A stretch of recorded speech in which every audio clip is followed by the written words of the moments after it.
તમિલનાડુની વાત કરવામાં આવે તો વિજય થલાપતિ જે છે તેઓ હવે ક્યાંક અત્યાર સુધી બહુમત સાબિત નહોતા કરી શક્યા। 2 વાર પોતે ગવર્નર પાસે ગયા હતા, 2 વાર ગવર્નર પાસે ગયા, ત્યાં આગળ ગવર્નરે એવું કીધું કે જે જીતનો આંકડો હોવો જોઈએ, એટલે કે જે બહુમતનો આંકડો હોવો જોઈએ તે 118નો થાય છે। આ 118ના બહુમતના આંકડાને તમે પહેલાં સાબિત કરો, ત્યારબાદ તમે અહીંયા આગળ આવો અને મુખ્યમંત્રી પદ માટે તમે દાવેદારી કરાવો।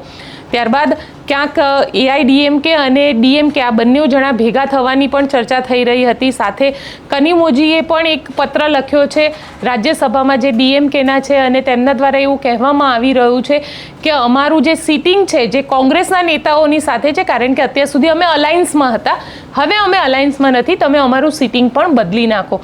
આ પ્રકારની વાત પણ કનિમોજી દ્વારા કરવામાં આવી છે। અને સાથે વિજય થલીપતિ જે છે તેમને હવે સમર્થન જોવા જઈએ તો તેમની પોતાની 107 સીટ, એ બાદ કોંગ્રેસની 5 સીટ, સીપીઆઈએમ અને સીપીએમ આ બંનેની 2 સીટ, અને વીકે જે ત્યાંની લોકલ સ્થાનિક પાર્ટી છે તેની પણ 2 સીટ, એવી રીતે થઈ અને કુલ 118 સીટ સાથે તેમને સમર્થન મળી ચૂક્યું છે। એટલે હવે તેઓ રાજ્યપાલ પાસે તેનો જે દાવો છે કે અમારી પાસે સમર્થન છે, અમને સરકાર બનાવવા માટે આમંત્રિત કરવામાં આવે, મુખ્યમંત્રી પદના શપથ ગ્રહણ માટે આમંત્રિત કરવામાં આવે, તે દાવો પેશ કરવામાં આવશે અને રાજ્યપાલ ત્યારબાદ તેમને મુખ્યમંત્રી પદના શપથ ગ્રહણ માટે આમંત્રણ આપશે। એટલે આ આખી જે પ્રોસિજર હતી પણ ઘણી બધી વચ્ચે બબાલ પણ થઈ।